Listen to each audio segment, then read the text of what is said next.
Thank you. और इन्हीं शब्दों के साथ सुश्री मैं आपको धन्यवाद परिणीति देती हूँ। शिंदे जी, परिणीति शिंदे जी। महोदय, मुझे आपने इस ऐतिहासिक दिन में अपनी बात रखने का अवसर दिया, मैं आपका तहे दिल से शुक्रिया अदा करती हूँ।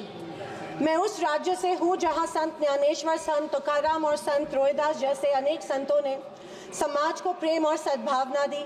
दूसरी तरफ शिवाजी महाराज, संभाजी महाराज और शाहू महाराज जैसे शूरवीरों ने अपनी दूरदृष्टि से सामाजिक एकता और न्याय संगत समाज प्रणाली की स्थापना की। मैं उस महाराष्ट्र की पुत्री हूँ जहाँ महिलाओं के अधिकार सुनिश्चित करने हेतु अनेक आंदोलन द्वारा महात्मा ज्योतिबा फुले, क्रांति ज्योति सावित्रीबाई फुले जैसे समाज सुधारकों ने समाज को एक नई दिशा दी।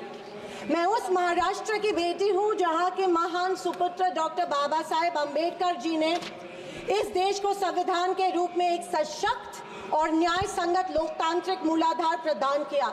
पर आज उसी महाराष्ट्र में बीजेपी के सरकार के शपथ विधि के बिल्कुल 5 दिन बाद उसी संविधान की प्रत की विटंबना की जाती है। मैं इस बात का निषेध करती हूँ। परभणी जिले में संविधान के प्रत की विटंबना की गई। संविधान के हीरक महोत्सव के उपलक्ष्य में जब मेरे विचार रखने का मौका मुझे मिला तो मैं ये जरूर कहूंगी कि संविधान सिर्फ एक किताब या नियमों की एक संगति सूची नहीं है, बल्कि मेरी जान है संविधान, मेरी पहचान है संविधान और इस देश की आत्मा है संविधान। दूसरी तरफ आज़ादी के 50 साल बाद तक अपने तिरंगे को और संविधान को न मानने वाले सत्ता पक्ष के लोग इस देश की उसी आत्मा को कमजोर और खोखला करने की साजिश कर रहे हैं। इसी शुरुआत उसी दिन हो गई जिस दिन धर्मनिरपेक्षता, सेक्युलरिज्म जो संविधान का एक मूलभूत आधार स्तंभ है, उसी को लेके गाली या एक कलंक में रूपांतरित करने का प्रयत्न सत्ताधारियों द्वारा होने लगा है। सेक्युलरिज्म को आज भी इस भारत देश की पहचान है, उसे सत्ताधारी पक्ष एक कमजोरी कर रहे हैं या एक बीमारी साबित करने की होड़ में लग गए हैं।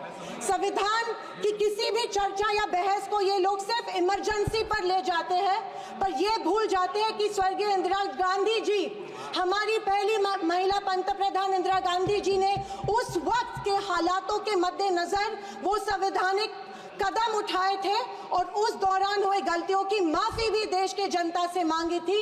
और इतना ही नहीं, उनके विरोधियों ने गठित की गई कमेटी ने उन पर लगे सारे इल्जामों से उन्हें बारी कर दिया था। मैं आज इस सदन में पूछना चाहती हूँ मोदी सरकार से, सॉरी 400 पार का नारा फेल होने के बाद एनडीए सरकार से पूछना चाहती हूँ, आप मणिपुर पर देश की जनता से माफी कब मांगोगे? आप किसान आंदोलन में शहीद हुए 700 से अधिक किसानों के परिवारों की माफी कब मांगोगे? नोटबंदी के चलते हजारों लोगों के परिवार और छोटे कारोबार बंद हुए, उसके लिए माफी कब मांगोगे? हाथरस के लिए, उन्नाव के लिए आप माफी कब मांगोगे? आए दिन महिलाओं पर हो रहे अत्याचारों के लिए माफी कब मांगोगे? जो बदलापुर में मासूम बच्चों के ऊपर मोलेस्टेशन हुआ, उसके लिए आप कब माफी मांगोगे? जेल में बैठकर अपराधी मर्डर प्लॉट्स गुजरात में सरकार उनको संरक्षण दे रही है, उसके लिए आप कब माफी मांगोगे? खैर, ये इनकी हिस्ट्री रही है या इनके डीएनए में है कि माफी सिर्फ खुद को बचाने के लिए अथॉरिटी में बैठे लोगों से मांगते हैं, आम जनता से ये माफी नहीं मांगते हैं। सत्ताधारी पक्ष के संविधान पर दिए गए भाषण सुनकर हंसी आ रही थी और अचरज भी हो रहा था, क्योंकि जो लोग इस देश में संविधान स्थापित होने के बाद हर पल संविधान को कोसते रहते हैं और हमेशा इस संविधान के विरोधी रहे हैं, उन्हीं को आज संविधान के गुणगान करते देख मन में प्रसन्नता हो रही है और संविधान के प्रति मेरी निष्ठा द्विगुणित हो रही है, क्योंकि ये एहसास हो रहा था कितने ही झूठ के पहाड़ बना लो, सच के आगे आखिर झुकना ही पड़ता है। आरएसएस ने तिरंगा को माना नहीं था। उन्होंने कहा था कि 3 अंक अशुभ होता है, तो क्या ब्रह्मा विष्णु महेश अशुभ है? जो हम 3 रेखाएं माथे पे लिखते हैं वो अशुभ है? क्या त्रिशूल अशुभ है? ये मैं इन्हें पूछना चाहती हूँ। वर्ष 1993 में आरएसएस ने अपने श्वेत पत्र में संविधान को कचरे का ढेर करार दिया था। क्या ये तिरंगे के खिलाफ नहीं है? तत्कालीन आरएसएस प्रमुख ने उस टाइम संविधान को बदलने की मांग की थी। धन्यवाद।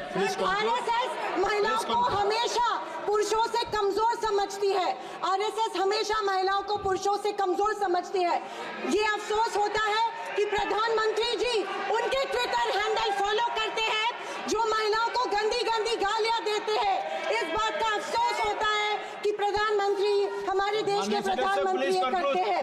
जनवरी 26, 2001 में इन्होंने तिरंगा माना और इतने सालों बाद तिरंगे को नागपुर में होस्ट किया।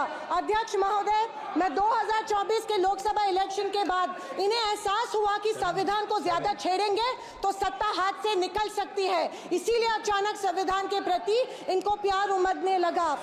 अध्यक्ष महोदय, विशेष रूप से राजनाथ सिंह जी ने, मैं उनका सम्मान करती हूँ, बयान में जाने अनजाने आजादी के बाद से लेकर 2014 तक सारी कांग्रेस सरकारों को ऐसे सर्टिफिकेट दे दिया जिसे कोई झुठला नहीं सकता।